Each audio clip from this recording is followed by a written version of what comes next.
Welcome to the Brain Network podcast. We have two people talking to each other today who have Corpus Callosum Disorders, myself and Jade Wright. And we're going to talk about perfectionism because that's something that we both experience. And Jade, when you've talked to me about perfectionism, you've given it new meaning and new light and a new focus, because I know it's something that it's important in my life in terms of conceptualizing some of the challenges that I have and other people have with anxiety. But I try and address the issue by ignoring it sometimes, and it's not a very effective. Healthy. No. Yeah, absolutely. Let's compartmentalize this and stuff it away, bottle it up until it just disappears. Sounds like a good idea. Yes.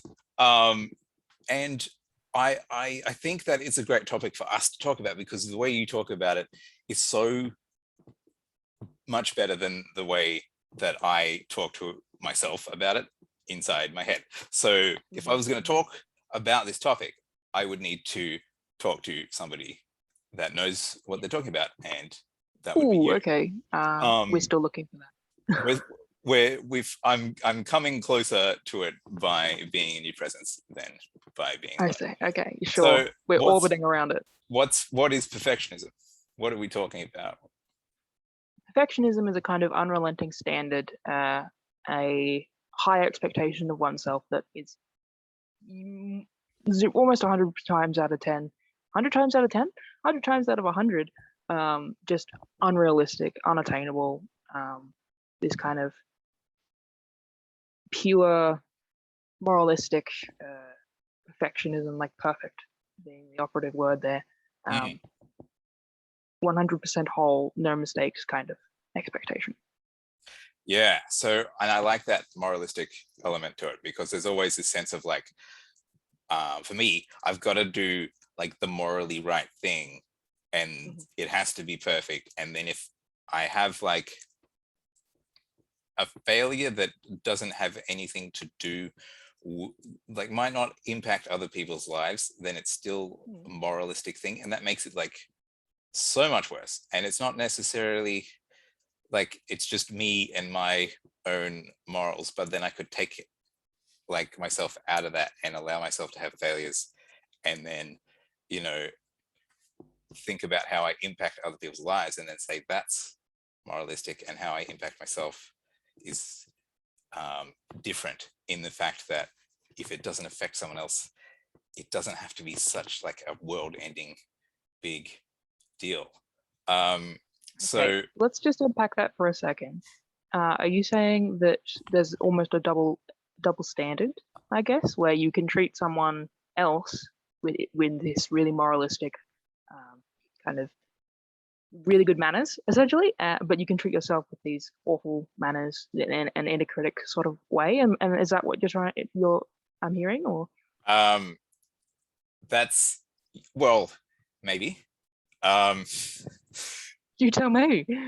I like to hold myself to a high standard, and I think when I want compassion and forgiveness for other people, because when other people make mistakes, I feel like I know, like I make mistakes all the time and I know nothing. So when other people do that, I'm like, oh, like that's cool. Like I do bad things too, but I don't want that for myself. So yes, the answer to your question is that, yeah, I do have a different standard for myself. But is that not normal? Isn't that what everyone does? I think so, but I don't think that makes it healthy. Just because it's normal doesn't mean it's healthy. And I think a lot of people, especially in the West, have this very individualistic idea of the world, and so they can separate themselves from like the universal whole, and the human condition, as it were, quite easily. They can say, "Oh, this rule applies to everyone else. Other people can make mistakes, but I can't." But that's really just quite narcissistic, right? You're kind of just saying, I am the perfect specimen of a human being, and everyone else is mistake-ridden and broken. And if I make a mistake, then clearly I'm more like them, and I can't be more like them because I'm supposed to be this perfect, infallible creature. Yeah, there's definitely that aspect to it, absolutely. And I would like to think that when I look at other people and I look at like what's brought them to where they have to be, I kind of think, well, I don't have that excuse, or I don't have those battles. So if I don't have those battles, then I should be able to do certain things in a certain way, or whatever the case may be. So I want kind of an extreme version of check your privilege, kind of. Like you're so busy watching other people overcome these barriers. Like I don't have personal experience as a Black woman, but man, that does sound hard, you know. And sometimes I will think to myself, well, if she can do it, and she's got all these things, forces in the world against her that I don't have, then why haven't I achieved even more? Is that similar to what you're saying? It sounds similar, but I probably haven't thought of it like that. That's an interesting way to put it, because that sounds narcissistic as well. Like you can't escape that analysis that provides that embeds the narcissism into this conceptual. And look, I don't necessarily think, when we say narcissism, I don't necessarily think it's a bad thing. Like, we are human beings, we're programmed to be at least a little bit selfish in order to survive. So I don't necessarily think it's bad to be selfish in a lot of ways. So yeah, sorry about that little tangent.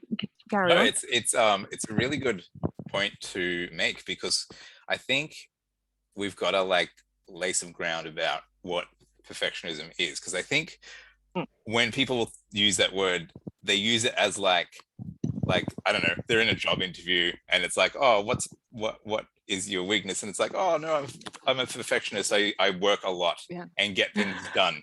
And like that's not what perfectionism is. And I didn't like using that word to describe myself, because I didn't get things done and I wasn't good at anything.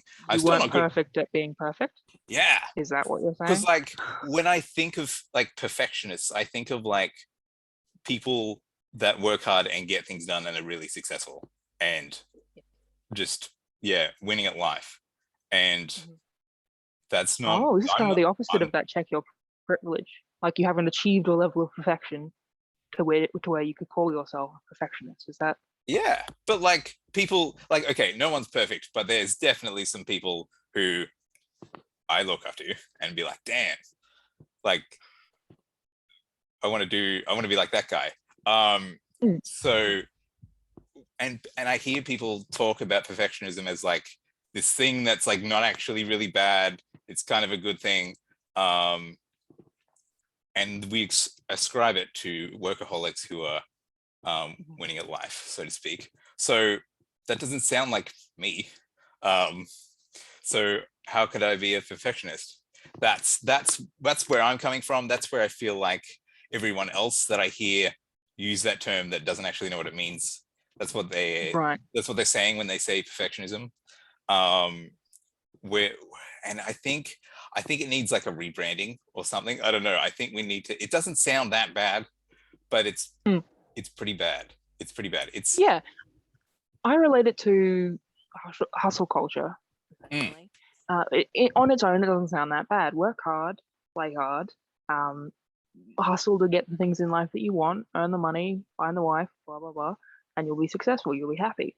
But that 16-hour workday is not sustainable. It's not healthy. It's not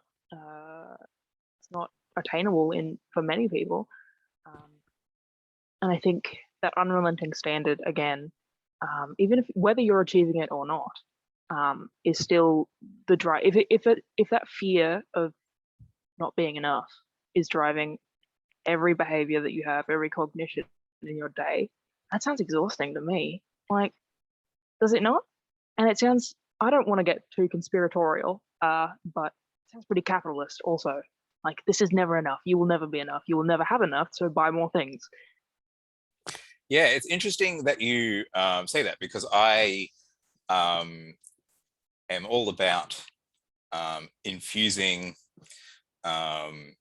feminism and disability rights and the neurodiversity movement with critique of capitalism, in that we can't move forward in these efforts. And the same with climate change. We can't, like, part of that has to be addressing capitalism. So I'm all about that.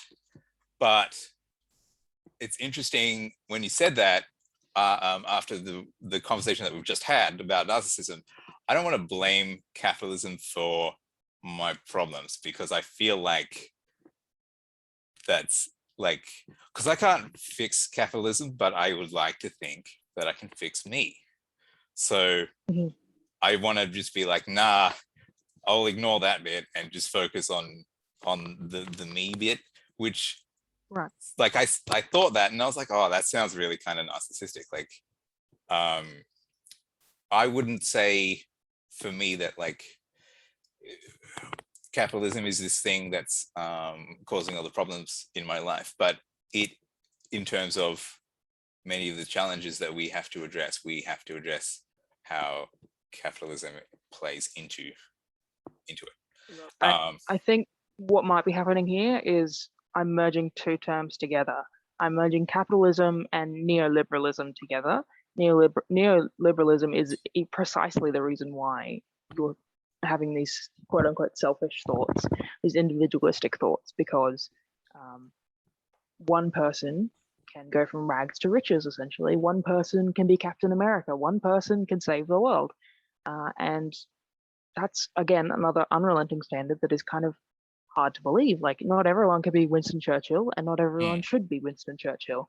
And it's sort of a god complex as well. There are other reasons why neoliberalism is a bit wonky, but I think you've been bred kind of from birth with the idea of superheroes, with like the Jeff Bezos of the world being idolized the way that they are. It's kind of bred from day one for you to feel lesser and feel so alone in that lesserness. Like there aren't other people thinking and feeling the exact same ways that you're feeling. You're the one that's wrong and weird.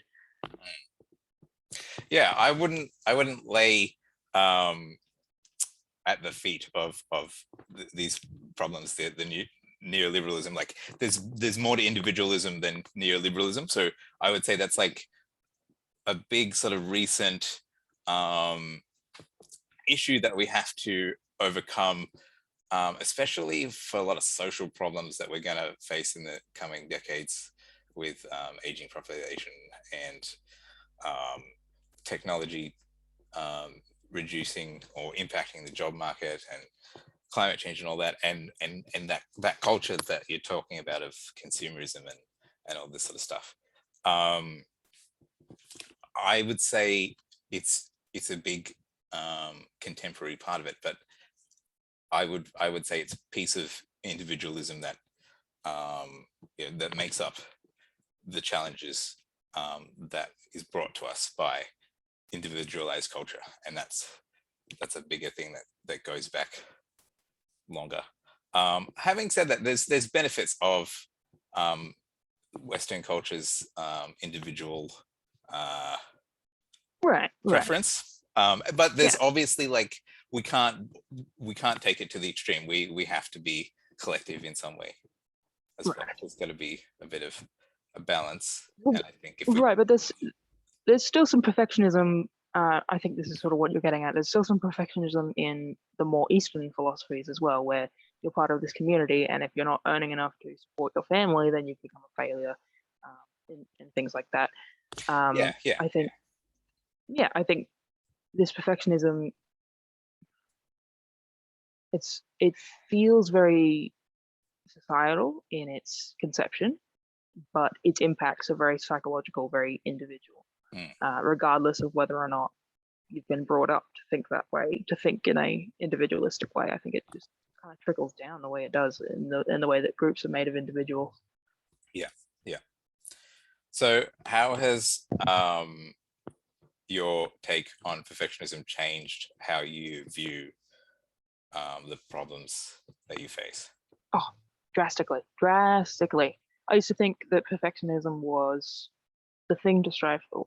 I thought, like you saying, that only successful, rich, beautiful people can call themselves perfectionists because they've reached this pinnacle of what it means to be the best human ever, essentially. Yeah. And I was convinced that I couldn't make mistakes, or I couldn't fail, or I couldn't do all these things, because if I risked that, if I tried to do those things and failed, then that would mean that I wasn't perfect. And that was probably the biggest slander against my person that has ever existed. Like, to be considered a fallible human being was disgusting to me, because I've just been brought up that way to think that the only way to be is to be successful, to earn the right to continue living, essentially. Which sounds really dramatic when you say it out loud, but I guess that's what I thought. And then I developed an eating disorder. Surprise, surprise. And was sort of had to really face and challenge all of these thoughts quite significantly. And realize the things that I can and can't control. And to understand the like a lot of CBT really helped in this regard. Understanding that it's my mindset that's the problem, not me myself, was a huge thing for the win. And it's gotten to the point now where I think perfectionism is perhaps the most damaging human concept that has ever existed. And I say that knowing full well that Janet, like, yeah, I know that, like, what's the word I'm looking for? Like genocide, like everything. I'm telling you, perfectionism is right up there amongst World War III topics in my mind. That's a big dramatic, yes. Yeah, that's a dramatic take. But it's true, is it not? Because I don't want to get too far in the weeds in this one, but I do think, yeah, go ahead. Oh no, this is I want to go into the weeds of perfectionism. That's okay. That's where I want to go. So if we can flesh out this take a bit more, okay, that would be like if somebody wasn't convinced, how can we lay it out a bit more? All right. Imagine that you are a rural farmer in some developing country, and you see all of these images of, the Brad Pitts of the world, and you decide, I want to be him one day. So you work really, really hard. You grow all the crops. You treat people kind of badly, but you get ahead, and you provide for your family. You get this excess capital and things, and then someone tries to take that from you. And now that there's fear involved and there's no such thing as mistakes that you can make, and you can't, if one mistake basically topples the whole tower, then that fear becomes so impossible to deal with that even the thought of it is enough to derail you. And I think that's where a lot of war stems from, is this unrelenting, I guess, a primal fear base of my needs will be not met, but also this, like,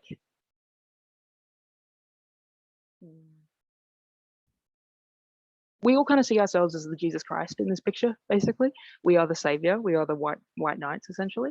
Like the main character of the story, kind of thing. Right, exactly. Yeah, we are the protagonists in our own story.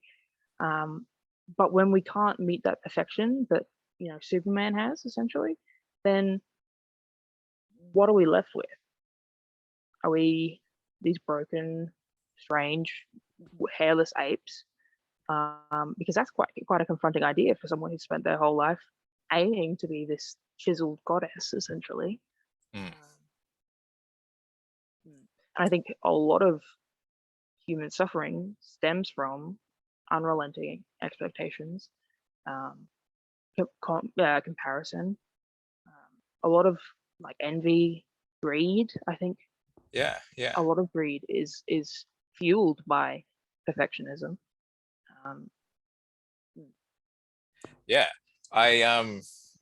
I haven't heard that take before, and I can't say no to it. Like, That's you can say no. Consent is important. It's a lot.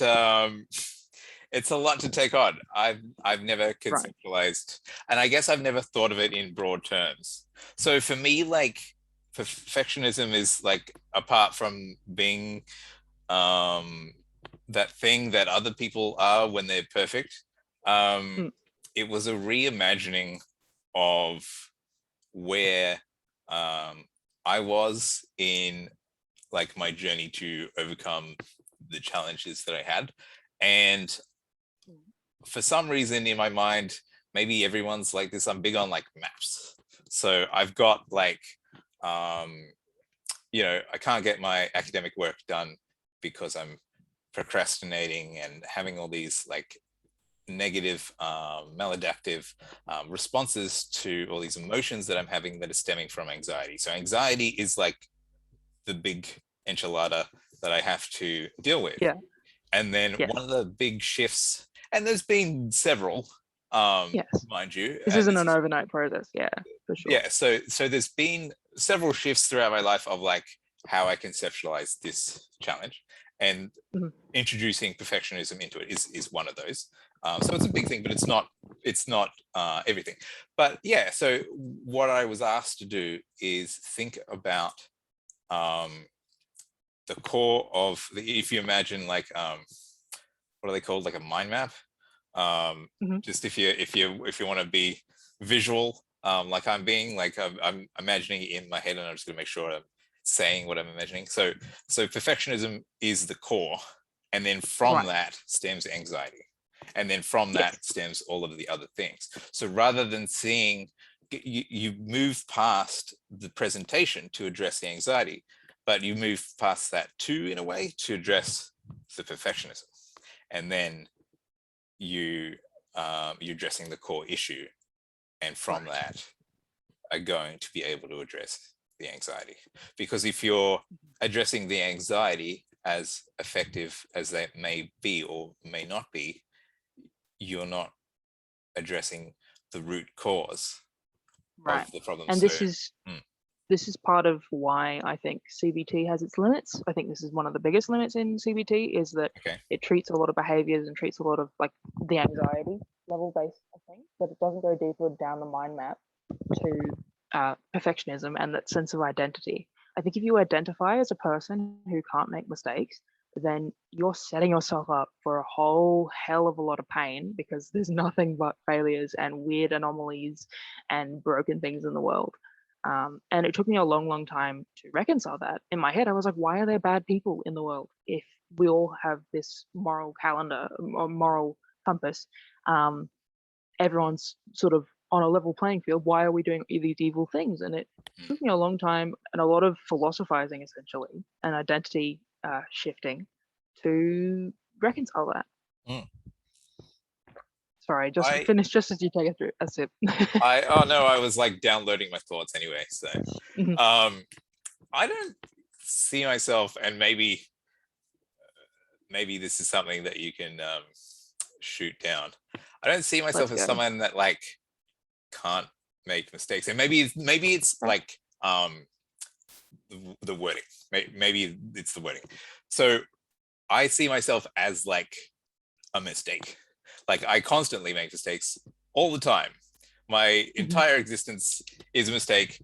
I know people that have died from suicide that could take my place and do a better job. Like I'm breathing oxygen that could be breathed by somebody else, and they could be doing more work to make people's lives better. That's what I want to do. Like I want to make people's lives better. Like the universe is going to implode on itself, and it's all meaningless, but that gives life its meaning. Like while we're here, there's so much mess to clean up. Might as well make the most of it. Yeah. So I want to be like the best that I can be, and make less mistakes, and just do better and better every day. So I want to be the best I can be and make less mistakes. Does that not sound perfectionistic to you? Yeah, does that not sound like an unrelenting standard that comes, because if you can accept on one hand all humans are fallible and weird and hairless apes, but I am the scum of the earth, worse than Hitler. I don't deserve to live. You see that there's a disconnect there? There's some sort of dissonance? Yeah, I do. When you say it like that, it's sort of, all right, Pharaoh. But I don't know. I feel like the way I said it sounded like More convincing? more convincing. Yeah, more convincing that you got to be on my side. You know what I mean? mean, you've spent your entire life listening to your own inner critic, and they know all the foibles and nooks and crannies of your inner workings, so they know exactly how to tear you down. And I think we all spend probably far too long listening to that voice, and not necessarily externalizing our thoughts. I think that's also been a huge part of my mental journey, if you can call it that. Externalizing my thoughts and realizing just how wacko a lot of it is, because a 10-year-old came up with that idea. A 10-year-old said, I'm not good enough. Can you imagine going up to 10-year-old Michael and saying, sorry, mate, have you heard of Stalin? Not yet, you will. He deserves to live more than you do. Like, can you imagine? Yeah, nah, yeah. I'm picking up what you're putting down. Fucked up. It's rough. It's rough. So in saying all that, I think that relates to the broader picture that you're painting, or that we've sort of put out there of what perfectionism is doing to us and the world. And I think to relate it to that, and to we were talking about capitalism before. I feel like a lot of neurodiverse people, to bring it back to our Corpus Callosum Disorder community and the neurodiverse world, the community exists because, in part, it doesn't fit in with society. Society's not made for it. So I would think that there's a high prevalence of anxiety in autism. There's a relationship that autism has with obsessive compulsive disorder and ADHD and all these things that have relationships with anxiety. Some of that has to be related to living in a world that's not made for you, and that's really like there's an incompatibility, and I feel like perfectionism could play into that, like to some degree, and to the extent that the neurodiversity movement hasn't yet carved a piece of the world out for its constituents where they can live and be themselves. We're living in a world that isn't where we can be ourselves and live fulfilling lives. So there's always going to be a mismatch between what we might desire and what we have access to.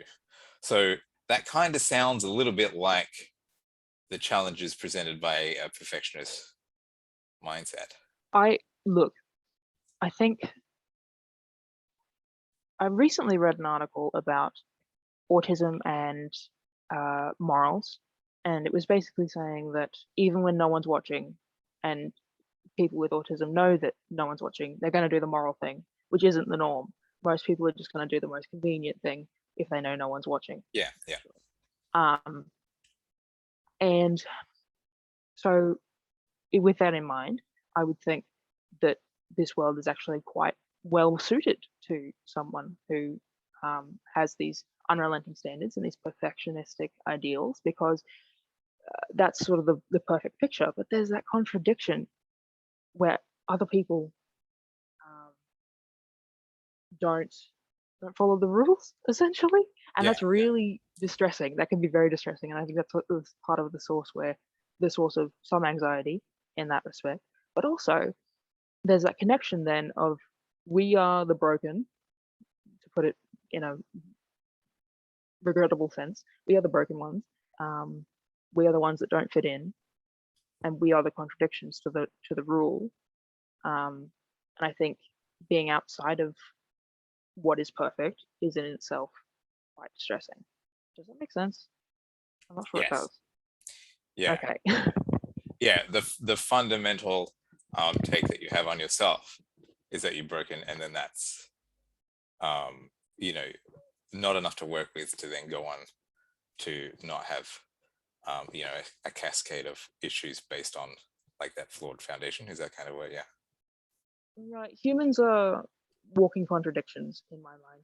We can both absolutely love, you know, apple pie and ice cream, but call ourselves a savory tooth and never touch sweets or lollies or anything like that. We can say that all boomers are crazy, but then, you know, really enjoy the nostalgia of the 90s. And I think a lot of that comes from, not comes from, but a lot of what really scared me about trying to let go of perfectionism and trying to let go of these unrelenting standards was that I wouldn't achieve anything, first of all, but also that if I'm not following the rules, then there are no rules, and if there are no rules, or there's nothing to say that I'm doing it right or doing it wrong, I could just do whatever. And that lack of rules and that lack of control was a very scary idea to me. I pretty quickly let go of that need to achieve. I think you can kind of logic that away in a very CBT kind of way. But the identity shift of being like, I can't control everything, but also I control everything is a massive contradiction that took me a long time to embrace. Yeah, yeah. I definitely identify with the way that I sort of conceptualized with it, which I think relates to what you said, is you got to change your worldview like on a fundamental level, and it's like uncomfortable, and it's like it's not like you know, you go to the psychologist and they give you stuff to do, and it's kind of like going to a mental gym and it's like, oh, I got to do these exercises and I'll get stronger mentally.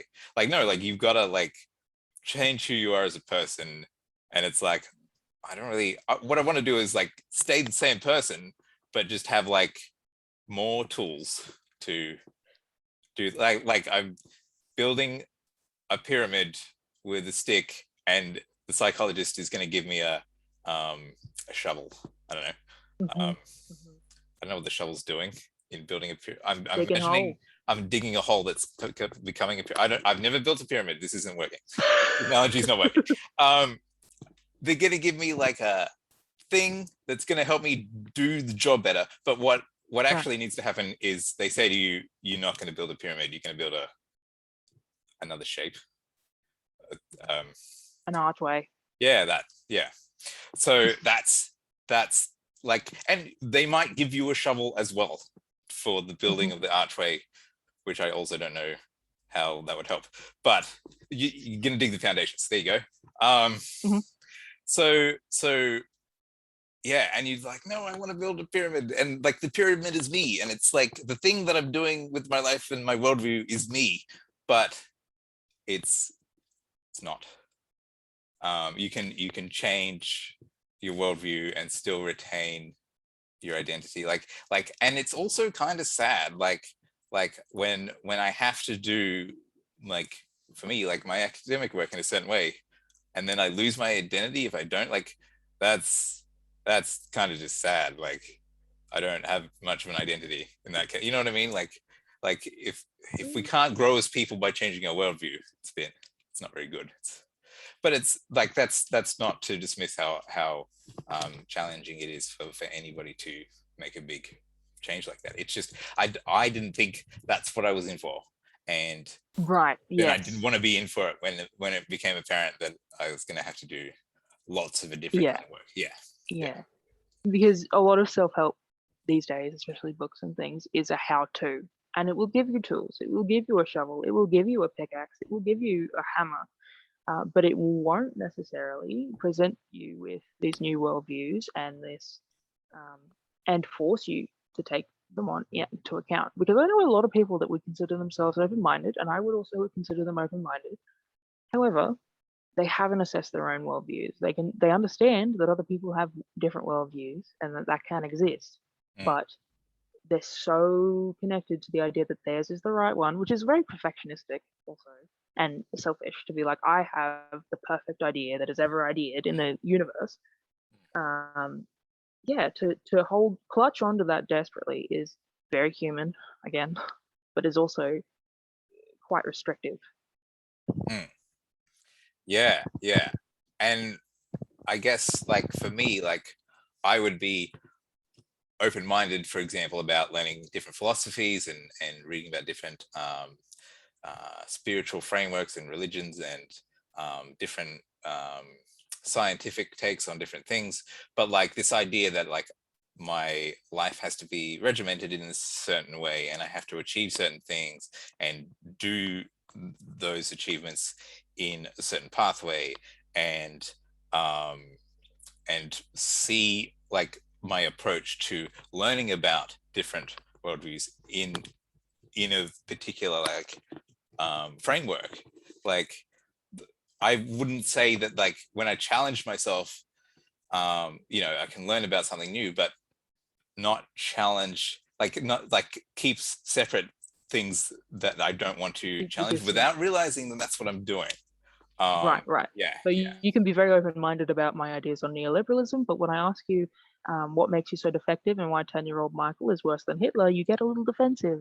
Is that true? Yeah, I definitely want to be like just as a self-preservation exercise, I would like to say that Hitler was probably worse than 10-year-old me. Like he did some bad stuff. Like probably, definitely. like I'm definitely worse than you, mate. I wanna just, because the implication is that like I am now as a older version of the 10-year-old me worse than Hitler. So I want to say that I'm not worse than Hitler, because like the people that do like Hitler, that's, I don't want them to like me. That's a problem. This is a problem. I'm at least slightly better than Hitler. This is, yeah. Oh, that's quotable. That's going to be a clip somewhere. They're going to take that out of context. Slightly better than Hitler. Slightly better than Hitler. Yeah. There's no I feel like I've made the case. Hitler's bad. I mean, it's kind of like the devil you know is better than the devil you don't. And to challenge the gilded cage that you've constructed for yourself and the way that the world is difficult. It's a lot more difficult than people suggest. And I think that's exactly what perfectionism is, because it is so persuasive. It is so, everyone wants to be able to achieve and to think that they can improve, and that is true. I think individually everyone can improve. I think we as a society, everyone can improve. However, I think it becomes intoxicating, that improvement, because you get that little boost of dopamine when you get slightly better at something. And I think we've turned that into a religion, essentially. We worship the idea of the infallible. We worship being able to, do 600 chin-ups in a minute. I think when we lost the idea, well, this is going to get a little off topic again, but when we lost the idea of a perfect God or a perfect series of gods, and we started thinking of ourselves as perfect, we started thinking of ourselves as gods. And I think there's a lot of baggage that comes with that. Wow. Yeah. That's sorry. Yeah, that's a lot to unpack. Sorry about that. That's a lot. That's a lot to unpack. What I want to cover is, how do we fix the perfectionism thing? How do we address it? And you talked about the limits of CBT. So what are the limits of CBT, and what else can we use to fix perfectionism? What do we do about it? That's a really good question. I think, first of all, we have to allow people to fail, which sounds pretty obvious, but I think for me personally, I would never in a million years have been open to changing my mind about perfectionism if it hadn't done me so dirty. If I hadn't obliterated my life so completely. I kind of had to hit rock bottom before I could rebuild, essentially. I had to shovel my way down to build my pyramid. And so I think letting people make mistakes is priority number 1. Priority number 2 is getting people in therapy even when they don't think they need it. And priority number 3 is, along with CBT, because I think that's a very useful framework, especially in the early days, I think we also need some DBT, dialectical behavior therapy, which is kind of like, it has a lot to do with the shifting of ideals and the self as an identity and things like that. So,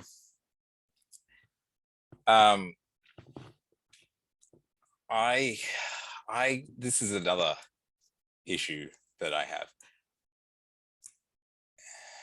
Like, I'm very pro CBT, and I get that other people use like DBT and different things to explore emotions and that sort of stuff.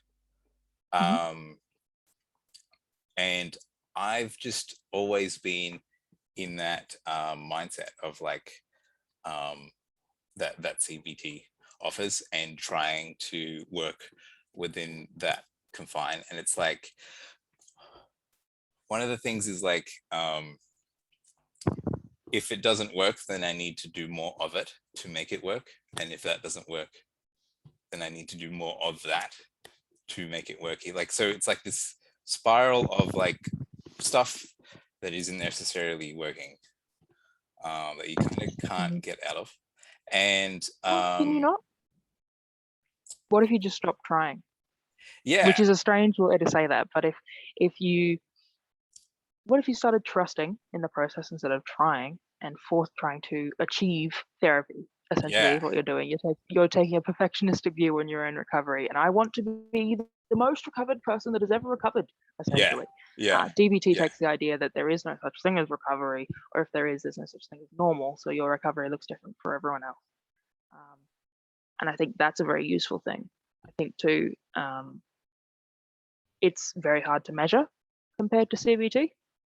Your ideal shifting isn't necessarily quantifiable, so it makes it very difficult to talk about, very difficult to put numbers to, and that makes it very difficult for analytical people like you and me who want to know everything and be in control of everything to accept that there is not always control in our mental space. Yes. Yeah. So, which makes you sound like an absolute hippie, but I promise there was some sort of reason behind that. There's a lot of reasons that you've got to let go of.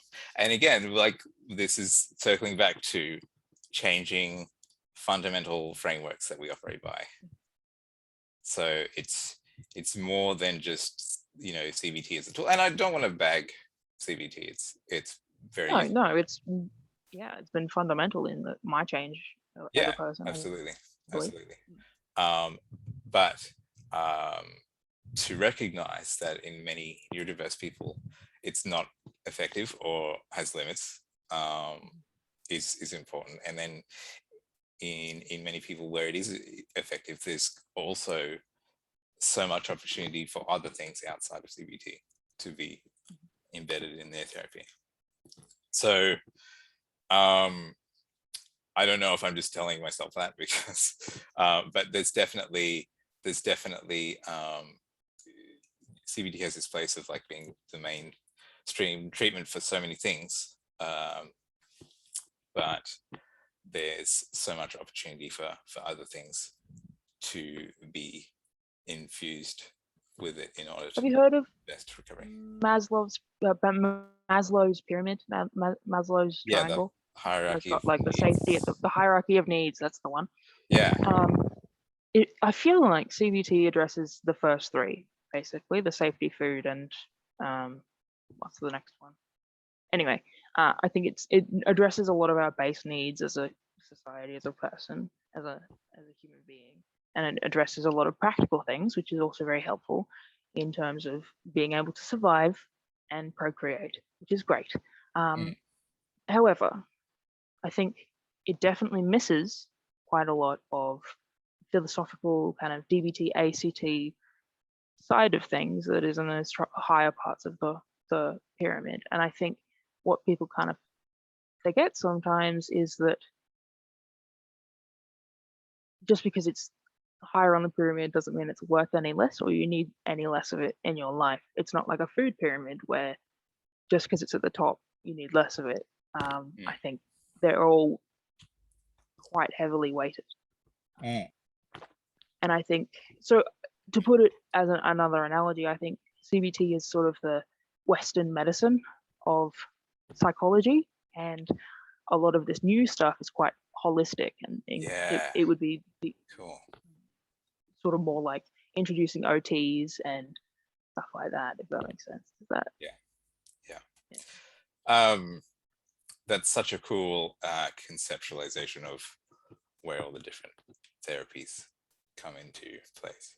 So I want to wrap up by just putting out there, how do we address perfectionism? Somebody's got perfectionism. Where can they go to get help? What's something good that you've read?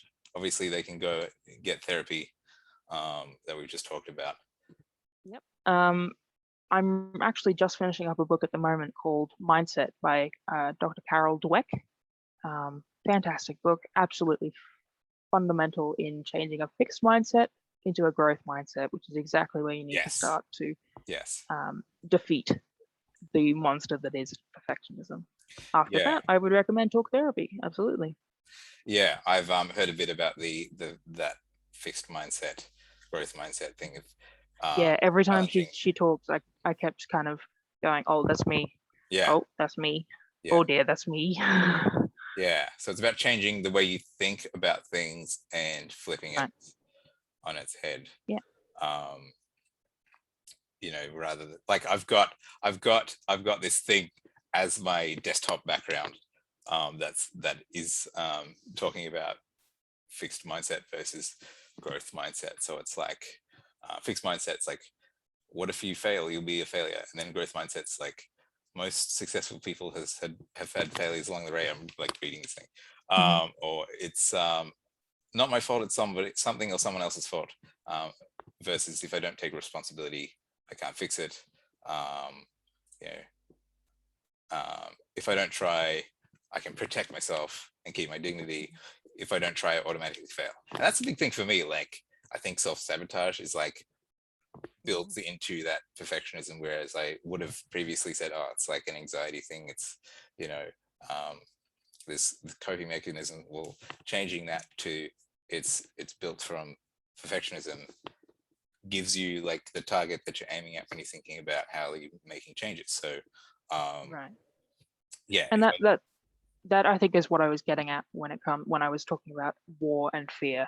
I think perfectionism is sort of the root of a lot of people's fear in the world, and it makes a lot of people socially anxious, I believe. So I think Carol Dweck is really on the right path to changing that mindset. That's a big note to end on, to circle back to where we're making a really sort of broad picture of perfectionism, something that impacts such a big part of our community. All right. On that note, thanks for the chat. Things to think about going forward, and you've given me a lot of things to think about for myself as well. So thank you. I think you're better than Hitler.